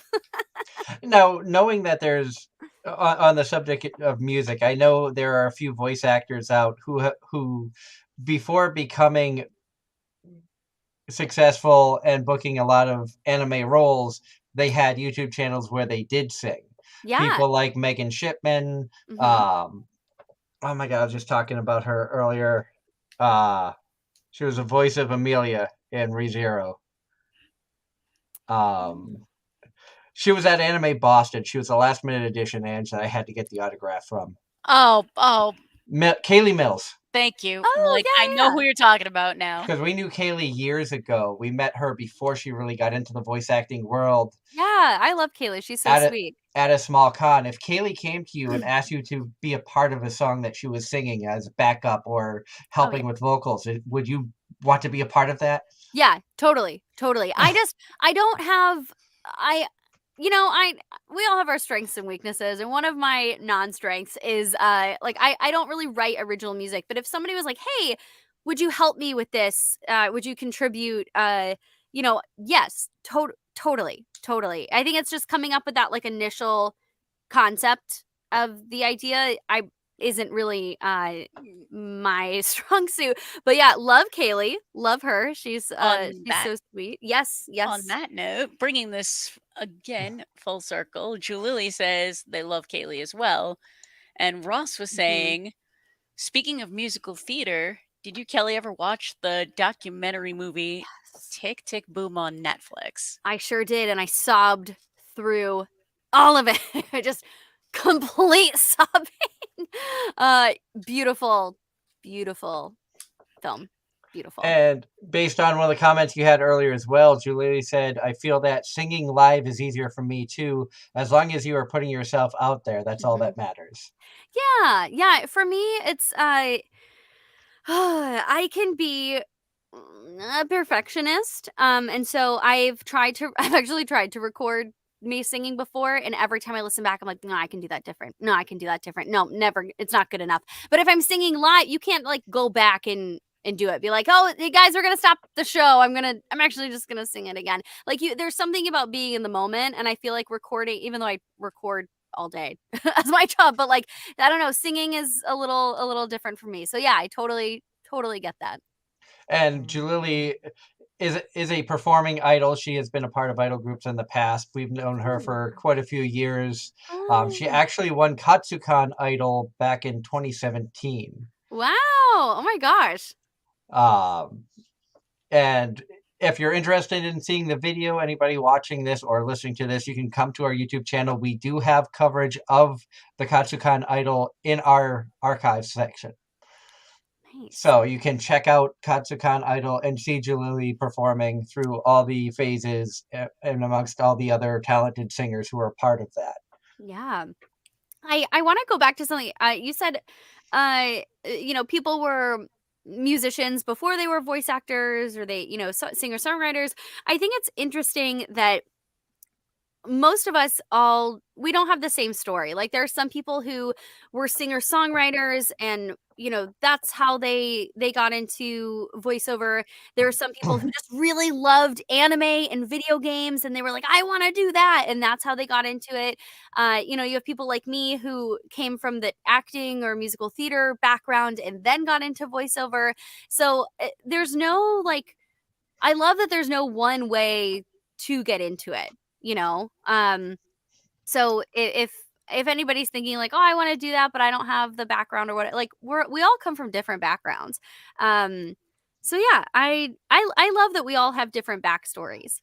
And hearing you talk about that, it brings two people to mind that I've heard the stories of how they got started. And one of them came from a theatrical background.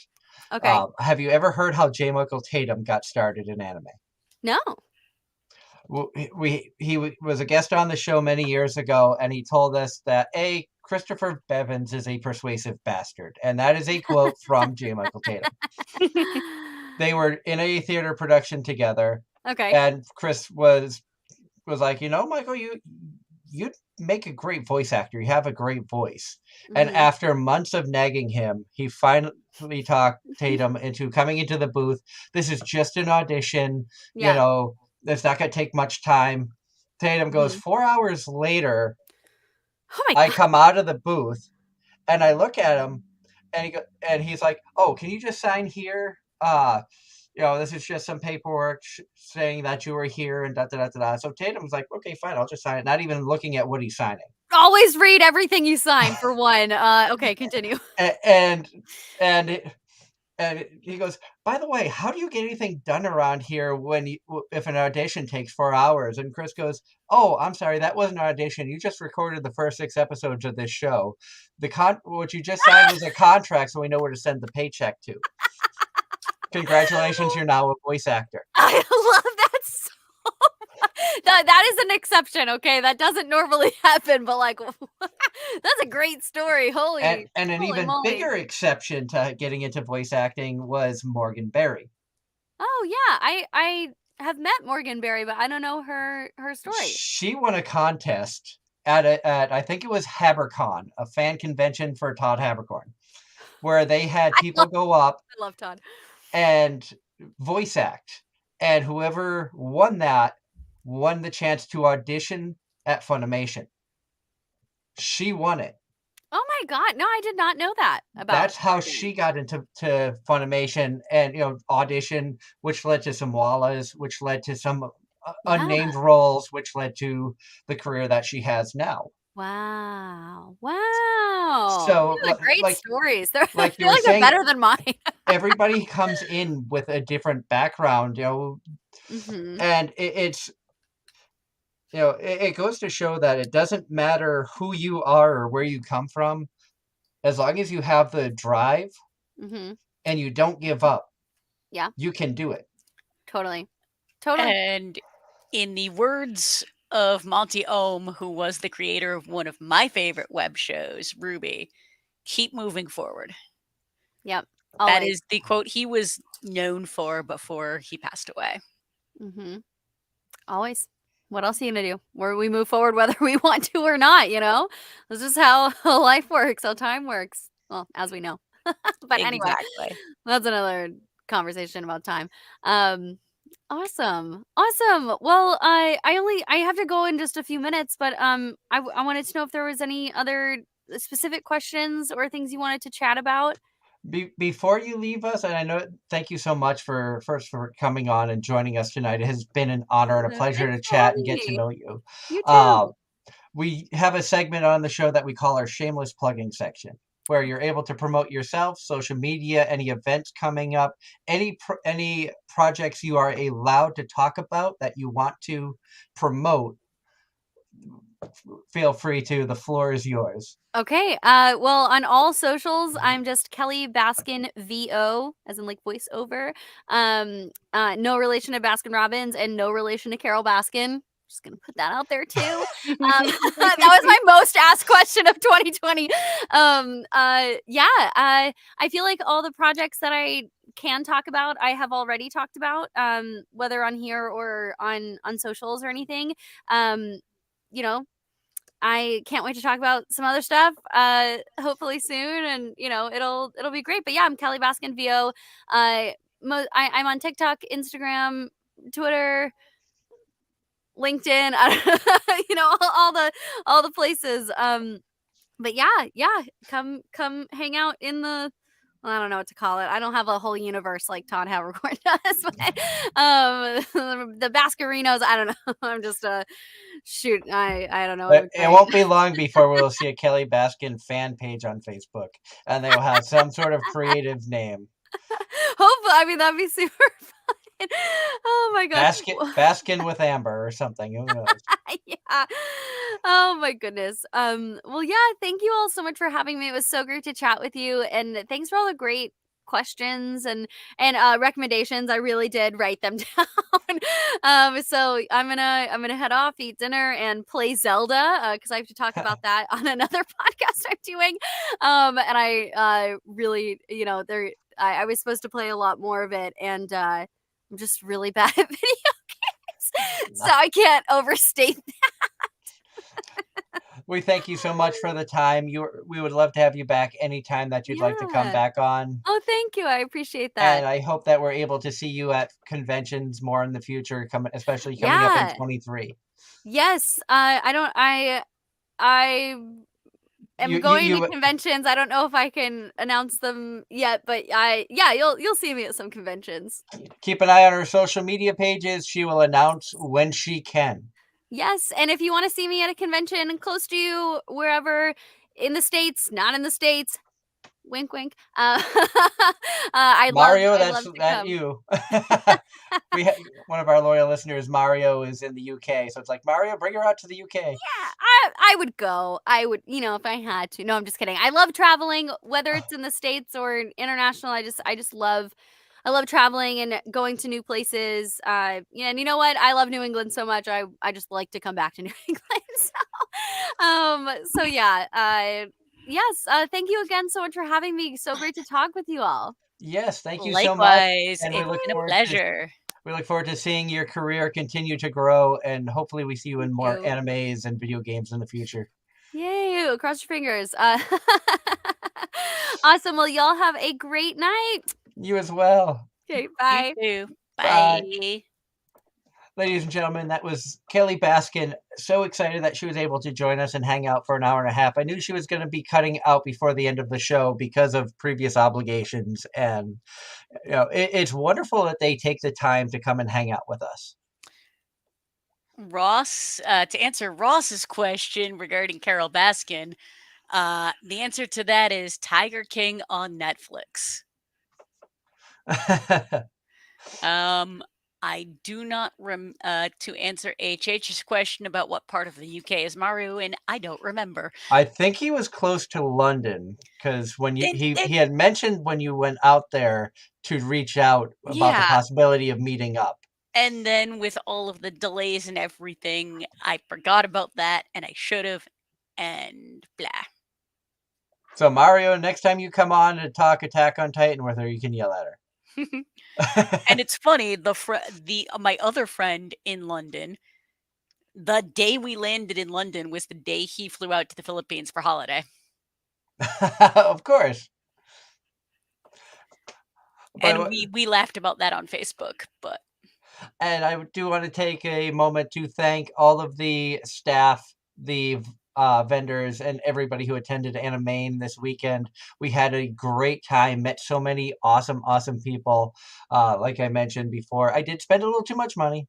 Well, not too much money. I actually didn't spend as much as I do at most cons.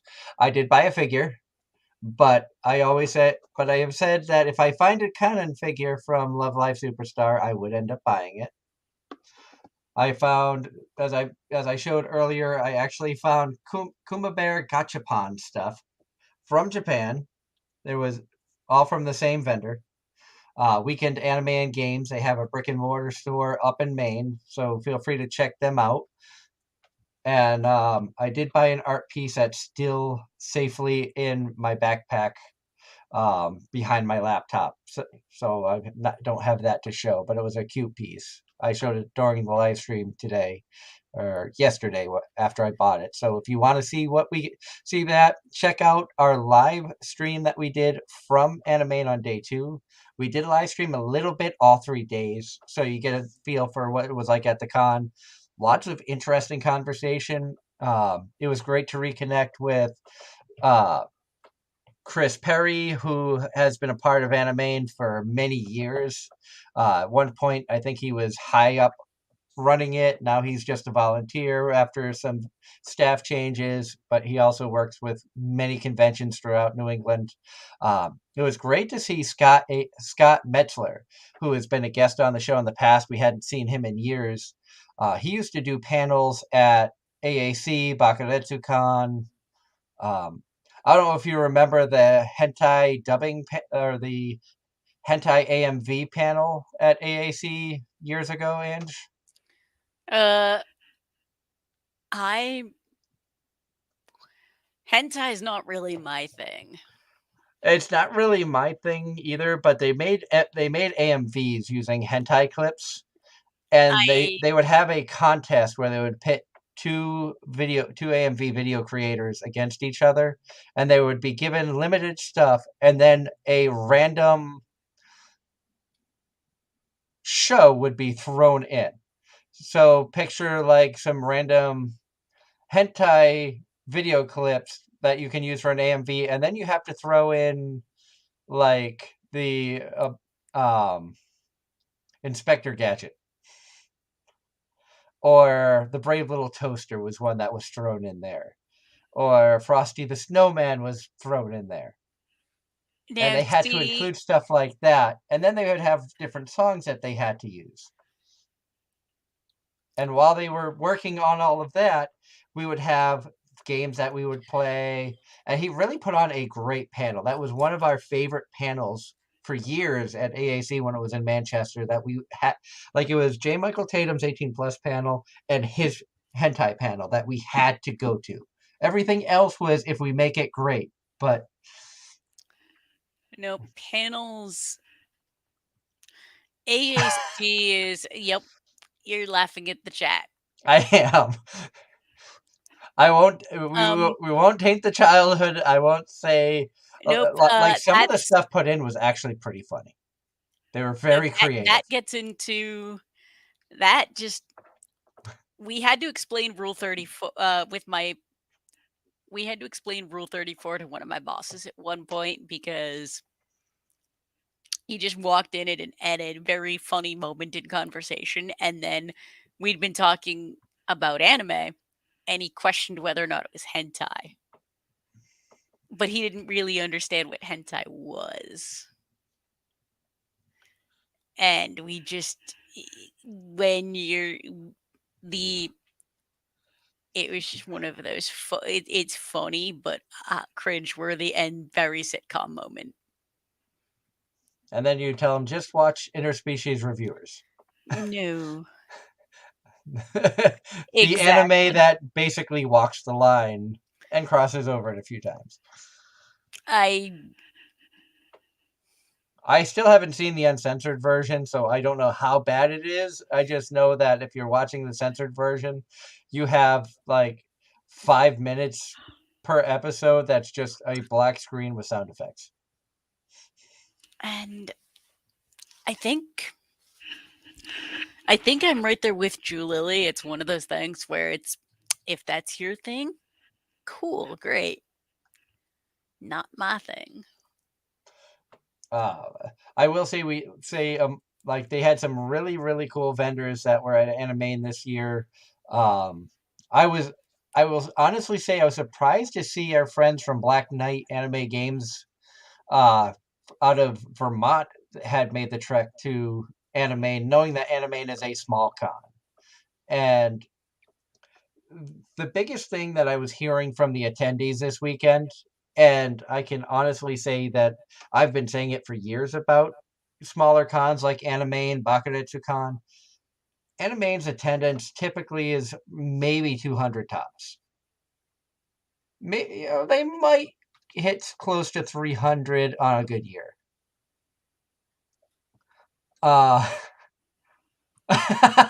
Sorry, Ross.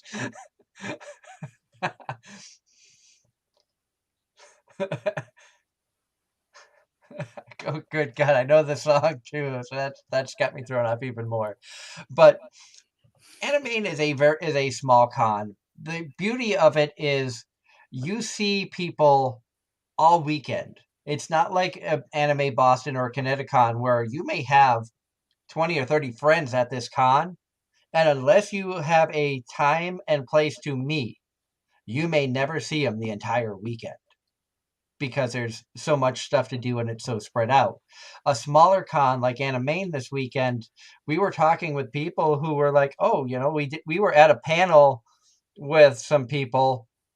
We went out to dinner later that night and saw those same people at the same restaurant. We ended up sitting with them and just having a really good conversation, which that's the beauty of these small cons is you can make some great friendships. I know people who have, met their boyfriends, girlfriends, in my case, my wife, at a smaller con.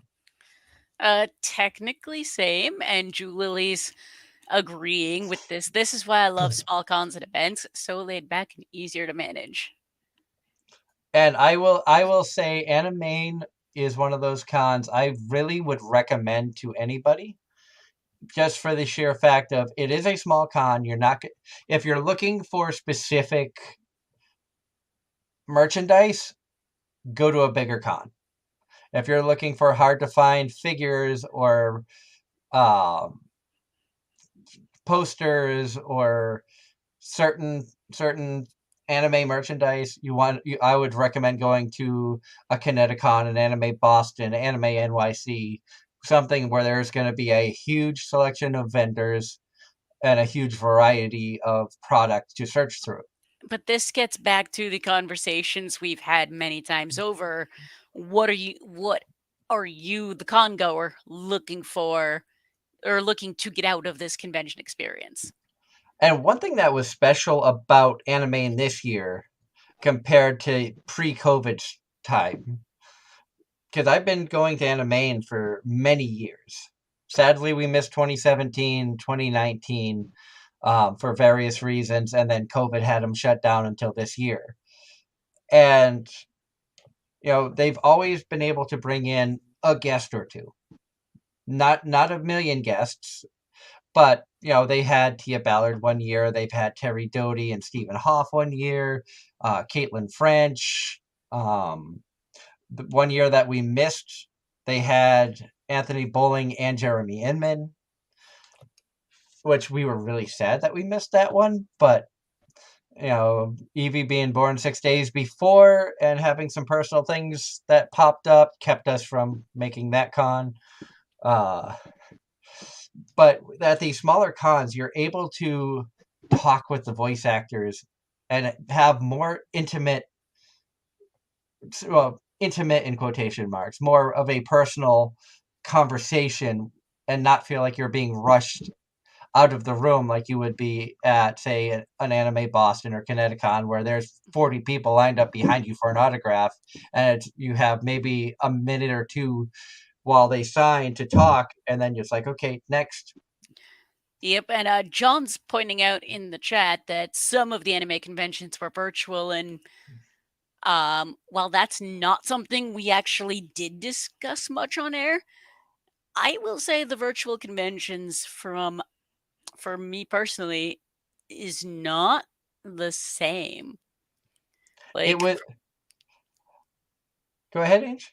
like as someone who doesn't necessarily do a lot of panels at conventions, for me it's more of an in-person go do stuff, go find friends, go talk to people.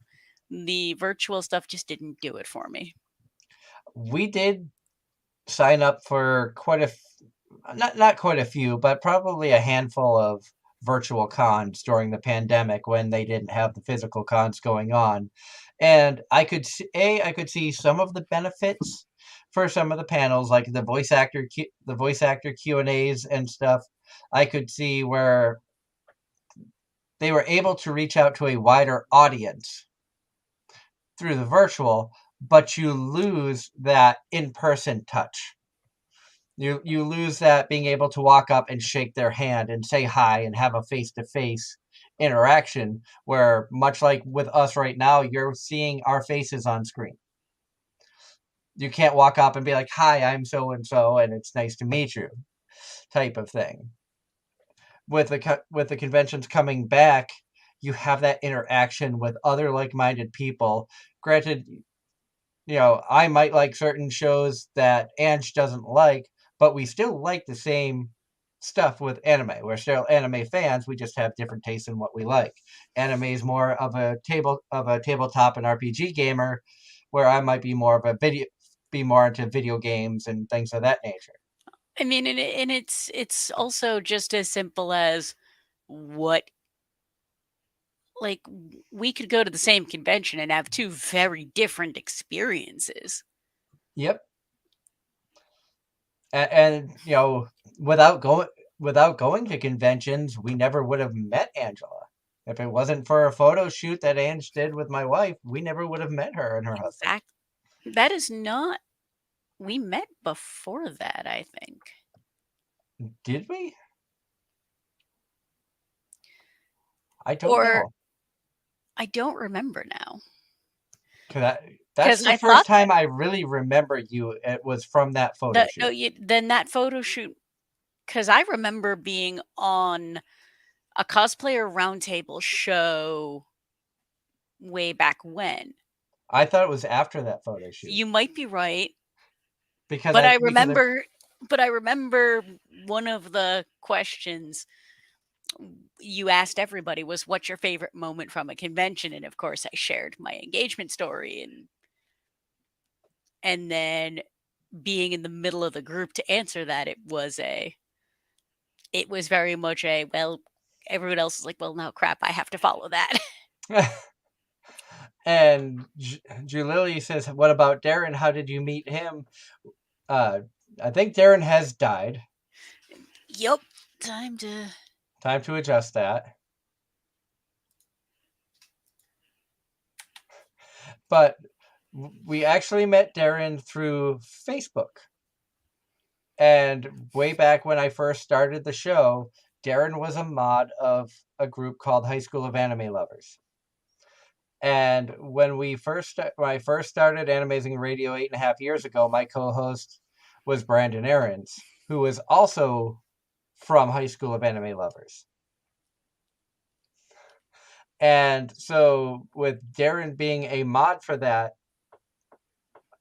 Facebook group, he was genuinely curious about, okay, what is this podcast? You know, we've done some promotions through that Facebook page in the past, especially when we were first starting out on Hazy Radio. And, you know, it was one of those cases of he started to listen in and was just became a fan of the show. And he became such a regular listener, you know, and Brandon his life started getting crazier and crazier between, you know, military stuff and a lot of personal projects and work that he was doing, that he wasn't able to contribute to the show as much as he would like. So he decided to part ways with Brandon.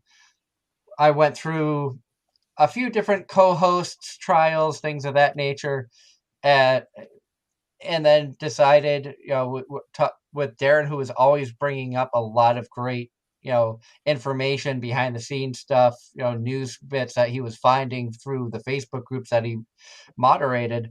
We reached out to see if he wanted to have a trial to be a guest, to be a co-host on the show. And, you know, And we now we're just had, here. and here we are. We had a good chemistry working together. The conversations flowed really good. He brought a lot of great information to the table.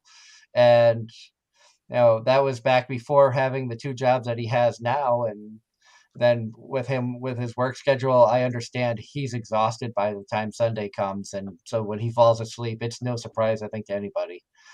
Uh, and it's knowing and understanding the lifestyle he has, and the fact that he contributes so much behind the scenes. Um, like we have a group chat on Facebook for AZR staff, and he's constantly, here's this link, have you seen this, have you seen this? It's like sometimes he may not contribute a lot during the shows, but he's got a ton of information, and he has been a huge help behind the scenes. So it's one reason why I never get mad about him falling asleep, where some people might find it ridiculous. I kind of find it funny, and now it's a staple of the show. It comes down to, will he stay awake this week or will he fall asleep? And this week, we lost him. Also, I want to take a moment to throw a shout out to an idol group that was performing up at Anime this year, Kiramiku Melody, which you can find them on Instagram, Facebook, YouTube. Um, they reached out to us. There was a lot of miscommunication this weekend. I thought that they were going to come on for an interview yesterday. Unfortunately, when they came by the table today, I'd already packed everything up because of having to leave the con early. But I did want to throw the shout out. We are going to be seeing about featuring them as a guest on the show. They have 9 members, so this could get really interesting.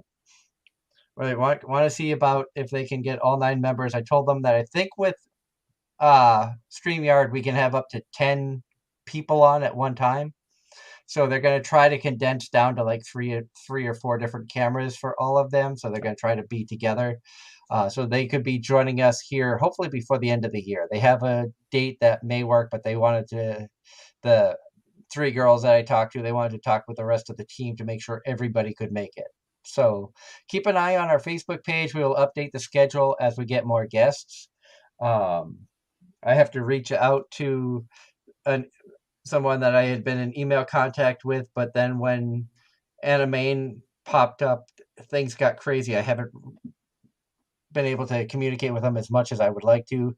They might join us next week. They might not. So keep an eye on the Facebook page for that. If they don't, we're going to have an open chat night where we just talk about whatever, which we kind of need that from time to time. Yup, because My Hero is overrated. I have never actually disputed that. It's one of my guilty pleasures. And like I said, I've never said it's terrible. I said it's overrated, and I gave up on it after somewhere in season 4. And that is fair. I'll even admit that there were some story arcs that got repetitive. I still say watch specifically the villain arc and nothing else. The villain arc was fantastic. And I actually think if you were to isolate just that, you'd get a kick out of it. Possibly. But no, I've never denied it was overrated. Ross, I hope you have a wonderful night. Thank you so much for tuning into the show tonight and popping in during the live streams all weekend. Thank you to everybody who came in during the live streams. It was great Yes. to see the active chat this weekend. Yes, thank you all for the questions, comments, conversations. Like, that's what we do this for. We do. We love the interaction with the fans out there, and we love the questions you guys bring up because you have a lot. And I tell everybody that we have some of the greatest fans in the anime world that come and tune in. You have a lot of knowledge that we don't, and you're able to bring up questions that we may not think of. And the interaction that I saw over the weekend between the cosplayers and the people who came up to the tables and the chat was just fantastic. I know, John, you were in the chat for a lot of the weekend with some great questions, talking with people. Ross, you were in there for quite a bit. Julili, I saw you pop in for I think Friday for a little bit. But really, thank you all for supporting us, being a part of the AZR family. Have a wonderful night, Julili. Thank you so much for popping in. Definitely wish you the best with everything. Like I said, next week we may or may not have a guest. Keep an eye on our Facebook page. Once we know more, we will make announcements for any upcoming guests. I'm still trying to find our holiday guest for December 18th. Our typical last voice actor guest of the year. Have it be something special. So you never know who we're gonna get. I don't think it will ever top the Anthony Bowling, Jeremy Inman Funimation Party show, but that in and of itself was one of the craziest shows that we've ever had. I don't know if you heard about that one, Ange, or not, but I've heard the story. that was to this day it still gets talked about by some of our listeners. So, and even Jeremy shares it. I laugh when we met Jeremy at Kineticon last year. He turned to his girlfriend Kelly and was like, "Oh, remember that podcast I told you about that we were at a party that I did? This is it." Good HH, good night. Good to see you again. Definitely. We are probably going to call it here because it is just about 10 o'clock. I know we are all tired. Yep. Again, thank you so much to Kelly Baskin for joining us. And I laugh that she had to throw out no relation to Baskin and Robbins or Carol Baskin. I'll be honest, neither of those came through my mind. Same, but as soon as she said that, I got it. Yep. And I'm just like, the internet is the internet during 2020. Yep. Mm-hmm. It's been a crazy place, but really, big thank you to Kelly for joining us. We had such a wonderful time talking with her, and she's got such an amazing view of the voice acting world and the fan interactions. I really think she's going to be successful. So definitely keep an eye. That's going to be a name that we're going to see in the voice acting world, I think, for a long time to come. That's the hope. Just with the way that she was answering questions and her thought process on things, she seems like somebody that's not easily deterred, and I admire the fact that she I don't even want to know what Baskin Shark is. I don't know if that's I don't know. You should have asked that earlier when she was with us. I got nothing. But until next week when we have more. Oh my God. Did we go? Nope, he went Jaws, but where my brain took it was Land Shark. No. I have a 5-year-old. Baskin Shark, do.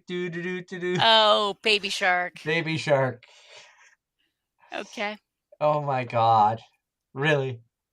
On that note, I hope everybody has a wonderful week. Thank you so much for tuning in to Anime-Zing Radio right here on Facebook, YouTube, and Twitch. Have a good night, everyone. Good night, everyone.